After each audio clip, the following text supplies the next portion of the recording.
वळूयात पुढच्या बातमीकडे। ईडीनं भोंदू अशोक खराच्या मनी लॉन्ड्रिंग प्रकरणामध्ये आता नवे पुरावे सादर केलेत। 1000 किमतीच्या अंगठ्यांची जोडी भक्तांना 2.62 लाखांना विकली आहे। जप्त केलेल्या अंगठ्या बनावट असल्याचं आता उघड झालंय। ईडीनं कोर्टात सादर केलेल्या कागदपत्रांमध्ये हा सगळा प्रकार उघड झालाय। तर 1000 किमतीच्या पुष्कराज डायमंड दृश्य अंगठ्यांची जोडी भक्तांना 2.62 लाखांना खरातनं विकली।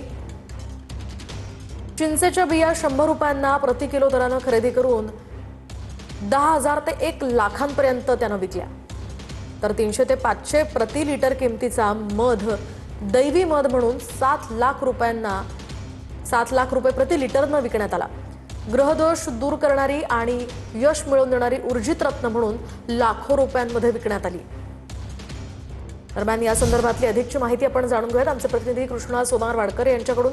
कृष्णा, काय सांगाल? अशोक खराच्या मनी लॉन्ड्रिंग प्रकरणामध्ये आता हे नवे पुरावे सादर होत आहेत। मोहिनी, आपण पाहतोय की भोंदू अशोक खराच्या विरोधामध्ये याआधी ईडीनं जवळपास 3,500 पानांचं आरोपपत्र दाखल केलेलं आहे आणि त्याच्यामध्ये जे नवे पुरावे ईडीकडून दाखल केले गेलेले आहेत त्यामध्ये अगदी भोंदू खरातनं अगदी छोट्या किमतीमधून कसं लाखो रुपयांचं साम्राज्य उभं केलं किंवा कोट्यवधी रुपये कसे कमवले त्याचा तपशीलवार माहिती जी आहे त्या आरोपपत्रामध्ये देण्यात आलेली आहे। म्हणजे चिंचोके असेल किंवा जो मध असतो त्याची किंमत ही अगदी 100 रुपयापासून 1000 रुपयापर्यंत त्याने विकत घेतलेली होती आणि ते किलोमध्ये विकत घेतलेलं होतं। शिवाय मोठ्या स्वस्तामध्ये अगदी घेतलेले जे काही रत्नजडित दागिने आहेत ते बनावट दागिने लाखो आणि कोट्यवधी रुपयामध्ये कसे विकले आणि भोंदू अशोक खरातनं भक्तांची कशा पद्धतीने फसवणूक केली आणि त्यानंतर मिळवलेले जे पैसे आहेत ते वेगवेगळ्या मार्गाने फिरवून कशा पद्धतीने मनी लॉन्ड्रिंग केलं याचा तपशील सगळा जो आहे तो आरोपपत्रामध्ये देण्यात आलेला आहे। त्यामुळे अशोक खराच्या अडचणी येत्या काळात आणखी मोठ्या प्रमाणामध्ये वाढण्याची शक्यता आहे।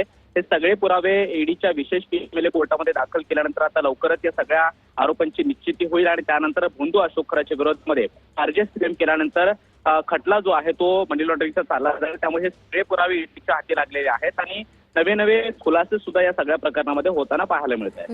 नक्कीच धन्यवाद कृष्णा दिलेल्या या सविस्तर माहितीसाठी।